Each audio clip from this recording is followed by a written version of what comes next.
7 नवंबर 2006। बाकी दिनों की तरह उस दिन भी मोहित मुंबई के मरीन लाइंस ट्रेन स्टेशन से सुबह की पहली लोकल पकड़ने के लिए फुट ओवर ब्रिज पर भाग रहा था। भागते भागते उसका पैर किसी के पैरों में अड़ गया और गिरने की वजह से उसका सारा सामान फैल गया। सामान समेटते हुए उसकी ट्रेन भी छूट गई। गुस्से में उसने जैसे ही मुड़कर उस आदमी की तरफ देखा तो उसे जमीन पर गिरा हुआ एक बेवड़ा आदमी दिखा। उसने उस बेवड़े पर चिल्लाना शुरू कर दिया, लेकिन जब उसके इतना चिल्लाने के बाद भी उस बेवड़े का कोई भी जवाब नहीं आया तो मोहित ने 2-3 लोगों की मदद से उस बेवड़े को पलटा। मोहित ने देखा कि उस आदमी के पेट में चाकू के घाव थे। उसे देखकर वह सहम गया और उसने तुरंत पुलिस को फोन किया। उस एरिया में काफी शोर मच गया और उस आदमी की बॉडी के आसपास भीड़ भी काफी इकट्ठी हो गई। पुलिस ने आकर एरिया को खाली किया और उस बॉडी को वहां से ले गई। पुलिस ने जब उस केस की इन्वेस्टिगेशन की तो उस मर्डर से रिलेटेड कोई भी सबूत पुलिस को नहीं मिल रहा था, लेकिन इन्वेस्टिगेशन से उन्हें पता लगा कि वो लाश विजय नाम के एक आदमी की थी और वह मुंबई में एक टैक्सी ड्राइवर था। उसके परिवार में उसकी एक बीवी, 2 बच्चे भी थे। उसकी बॉडी जिस हाल में मिली थी, पुलिस को देखकर यह यकीन हो गया था कि यह काम किसी बहुत ही भयानक किलर ने किया है। 14 दिसंबर 2006 पुलिस को चर्च गेट स्टेशन के बाहर एक और लाश मिली। इस लाश का भी खून चाकू मारकर किया गया था और वो बॉडी भी उसी तरह दिख रही थी जिस तरह से विजय को मारा गया था। पोस्टमार्टम रिपोर्ट में यह बात सामने निकल कर आई कि दोनों की बॉडीज को सेक्सुअल और फिजिकल टॉर्चर भी किया गया था। चौंका देने वाली बात यह थी कि उन दोनों लोगों की बॉडीज बिल्कुल सेम हालत में थी और दोनों ही बॉडीज के ठीक साइड में एक बियर का कैन भी पड़ा मिला था। पुलिस को पहले तो लगा कि यह कोई इत्तेफाक होगा, लेकिन फिर अगले 2 महीने तक पुलिस को मरीन ड्राइव और चर्च गेट स्टेशन में ही 7 और लोगों की लाश मिली। वह भी ठीक उसी हालत में थी जिस हालत में विजय की लाश थी और उसके बगल में भी वही बियर का कैन था। यह पक्का हो चुका था कि सारे मर्डर के पीछे एक सीरियल किलर है। पुलिस उस खूनी को ढूंढने की पूरी कोशिशें कर रही थी, पर उन्हें कोई भी सबूत नहीं मिल रहा था। अब मुंबई में एक साइको किलर खुलेआम घूम रहा था, जो आदमियों को फिजिकली असॉल्ट करके उन्हें जान से मार रहा था। क्योंकि खून चर्च गेट और मरीन ड्राइव जैसे पॉश एरियाज में हो रहे थे, इसलिए पूरी साउथ मुंबई में अब उस सीरियल किलर का डर फैल रहा था। जनवरी 2007 फिर से पुलिस को एक और डेड बॉडी मिली। यह लाश भी ठीक वैसे ही थी जैसे उन्हें मिलती आ रही थी, पर इस बार उस बॉडी के साथ पुलिस को एक हैंड रिटन नोट भी मिला जिसमें कुछ अजीब सी न्यूज़पेपर कटिंग्स थी और छोटे अक्षरों में लिखा था, वेलकम टू द क्लब। वो मैसेज पढ़कर ऐसा लग रहा था कि जैसे कोई साइको किलर अपनी इस किलिंग्स को सेलिब्रेट कर रहा हो। इस लेटर के मिलते ही केस ने एक नई आग पकड़ ली, जहां मीडिया ने इस खूनी को काले जादू तक से जोड़ दिया। वही पुलिस को यह डर था कि अब यह एक चोर पुलिस का खेल बन गया है और अब वह इस खेल में किसी भी हद तक जा सकता था। पागलों की तरह उस खूनी को ढूंढने के बाद भी पुलिस को कोई स्ट्रॉन्ग एविडेंस नहीं मिल रहा था। साथ ही साथ उस खूनी के बारे में भी मीडिया वाले रोज एक नई अफवाह फैला रहे थे। मीडिया ने उस खूनी को बियर मैन का नाम दे दिया था और पुलिस के पास क्लूज के नाम पर सिर्फ वो एक हैंड रिटन नोट था। 22 जनवरी 2007 को पुलिस को मरीन लाइंस के पास एक पब्लिक टॉयलेट में एक बॉडी फिर से मिली। उस विक्टिम का हाल भी बियरमैन के बाकी विक्टिम्स की तरह ही था, लेकिन इस बार क्राइम साइट से बियर कैन के साथ पुलिस को एक ग्रे शर्ट भी मिली। आसपास सड़क पर रहने वाले लोगों से पूछताछ करके पता चला कि यह शर्ट दशरथ राणे गैंग के एक आदमी की है। पुलिस ने देरी न करते हुए डॉग्स की मदद से उन्होंने दशरथ गैंग के एक आदमी रविंद्र कंट्रोले को अरेस्ट कर लिया। पुलिस के अकॉर्डिंग रविंद्र कंट्रोले ही था जो यह सब मर्डर कर रहा था और वही था बियरमैन। दोस्तों, बियरमैन के अरेस्ट के बाद हर जगह मीडिया में उसकी लाइफ के बारे में खबरें आने लगी। पुलिस ने कंट्रोले को अपनी कस्टडी में रखा और कई महीनों तक उसे इंट्रोगेटरी टेस्ट भी करवाए। आखिरकार जब कोर्ट ने उसका केस प्रेजेंट हुआ तो कोर्ट ने उस पर लगाए गए मर्डर के चार्जेस एक्सेप्ट कर लिए, क्योंकि सारे साइकोलॉजिकल टेस्ट के हिसाब से वो गिल्टी था और आई विटनेस ने कंट्रोले को अलग अलग समय पर लाशों के पास भी देखा था। कंट्रोले को उम्र कैद की सजा सुनाई गई। सबको लगा कि बियरमैन की मौत का तांडव अब खत्म हो गया है, लेकिन कंट्रोले के अरेस्ट होने के बाद भी शहर में उसी तरीके से एक और मर्डर हुआ। पुलिस चौंक उठी और फिर 4 और मर्डर हुए। पुलिस को अब कुछ समझ ही नहीं आ रहा था कि यह सब कैसे हो रहा है। रविंद्र कंट्रोले जेल में है तो अब यह सब कौन कर रहा है? इसी मौके का फायदा उठाते हुए कंट्रोले के वकील ने केस को हाई कोर्ट में अपील कर दिया। जब कंट्रोले का केस वापस शुरू हुआ तो कोर्ट ने पुलिस के एविडेंस को एक्सेप्ट करने से मना कर दिया। उनके हिसाब से पुलिस के नार्को टेस्ट में उतना दम नहीं था और पुलिस की थ्योरी में काफी गैप्स थे। कोर्ट ने रविंद्र को रिहा कर दिया और बियरमैन का केस बंद हो गया। इसके बाद मुंबई शहर में ऐसा कोई भी मर्डर नहीं हुआ जो इस केस से मेल खाता हो। लेकिन पुलिस वाले यही मानते रहे कि रविंद्र कंट्रोले ही बियरमैन था और उसी ने सारे मासूम लोगों की जान ली है।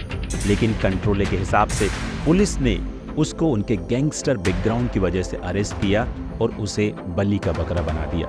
कंट्रोले के मुताबिक वह काफी टाइम पहले ही गैंगस्टर वाले सारे काम छोड़ चुका था और पुलिस का इन्फॉर्मर बन चुका था। जहां तक बात उसके कन्फेशन की थी तो उसने बताया कि वो सब उसने पुलिस के डर से कन्फेस किया था और वो शादीशुदा बाल बच्चों वाला आदमी था जो ऐसा घिनौना क्राइम करने की सोच भी नहीं सकता था। फिर कुछ दिनों के बाद ऐसी ही 2 और लाशें मिली, जिसके बाद पुलिस को कुछ समझ में ही नहीं आ रहा था। उनका शक कंट्रोले पर ही घूम रहा था, पर कहीं ना कहीं ये बात उनके जहन में थी कि जब वो जेल में था तब भी ये कत्ल रुके नहीं थे। तो आखिर सच्चाई थी क्या और ये सब कौन और क्यों कर रहा था? कुछ दिनों बाद साउथ बॉम्बे के चर्च गेट के पास कुछ गरीब बच्चे सड़क पर खेल रहे थे। वहीं कुछ कूड़े वाले भी कुछ कूड़ा कचरा इकट्ठा कर रहे थे। तो वहां के एक घर के अंदर उन्होंने देखा कि बहुत सारा कूड़ा पड़ा हुआ है। तो उन्होंने सोचा कि अगर उन्हें वो कूड़ा मिल जाए तो उनकी बहुत मदद हो जाएगी। तो इसी आशा में वो उस घर में आवाज लगाते हैं ताकि किसी से पूछकर वो सारा कूड़ा करकट ले जा सके, पर घर से कोई भी रिस्पॉन्स नहीं आता। लेकिन लड़ने झगड़ने की आवाजें वहां से कंटिन्यू आती रहती हैं। सुनने से यही लगता है कि एक पति पत्नी आपस में लड़ रहे थे। वो लोग वहां से जाना बेहतर समझते हैं।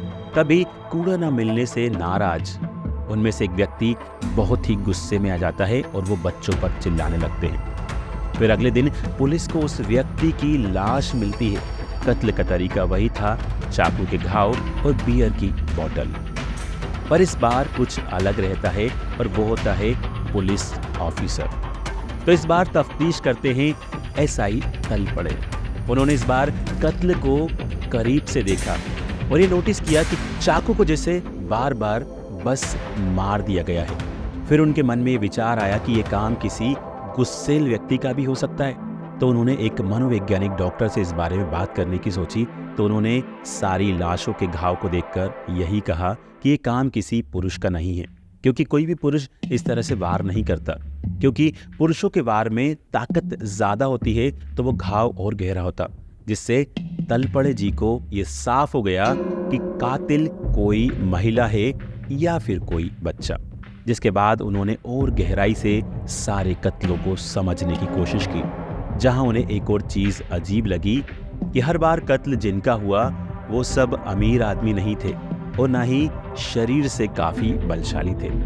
जिसके बाद उन्होंने हर एक मृतक व्यक्ति के फोन लोकेशन को देखने का सोचा, जिससे सब में एक बात समान थी कि कत्ल के दिन वो सब कहीं ना कहीं चर्च रोड के आसपास से गुजरे थे। तो उनका शक अब चर्च रोड के इर्द गिर्द था। तो अब उन्होंने आखिरी कत्ल यानी वो कबाड़ी के बारे में छानबीन शुरू की, जहां पूछताछ पर उन्हें पता चला कि एक घर के सामने वो कुछ बच्चों पर चिल्लाया था।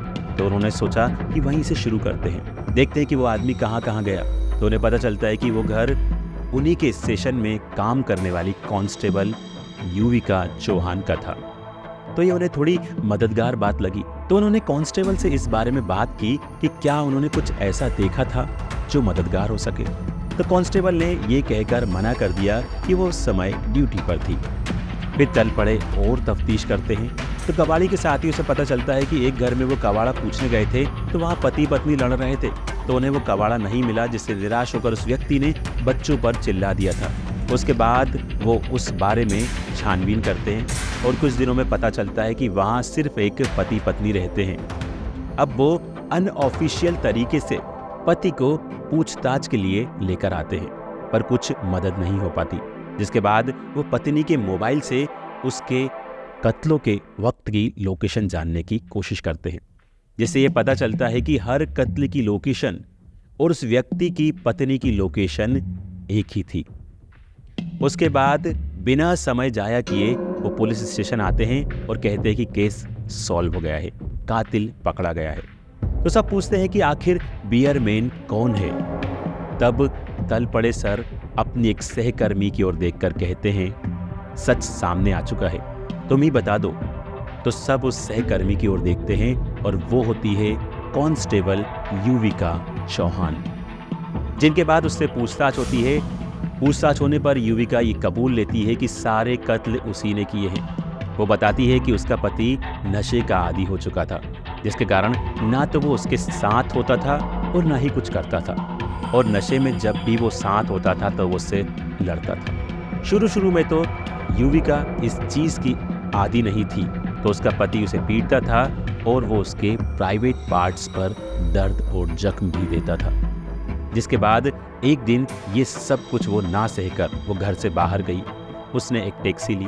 टैक्सी चालक अपनी बीवी से फ़ोन पर बात कर रहा था और बातों ही बातों में उसने सुना कि वो व्यक्ति भी उसकी बीवी के साथ वही करता है जो उसका पति उसके साथ करता है। तो गुस्से में काबू खोकर वो टैक्सी से उतरते समय टैक्सी ड्राइवर को कहती है कि तुम मेरे साथ चलो, मुझे कुछ सामान लेना है। इतना कहकर टैक्सी ड्राइवर को वो अपने साथ ले जाती है और टैक्सी ड्राइवर का कत्ल कर देती है। वो उसके शरीर को हर वो दर्द देती है जो उसे मिला है। आगे वो बताती है कि हर बार जब उसका पति उससे लड़ता है तो वो गुस्से में बाहर जाकर यही करती है। हर शराबी इंसान में उसे अपने पति के अंदर का शैतान दिखता है, जिसे वो मार देती है। और वो ये भी बताती है कि अब तक जिस टीम के पास ये केस था वो भी उसी टीम में थी, तो वो सबूतों के साथ छेड़छाड़ कर दिया करती थी, इसलिए अब तक की गुत्थी सुलझी नहीं थी।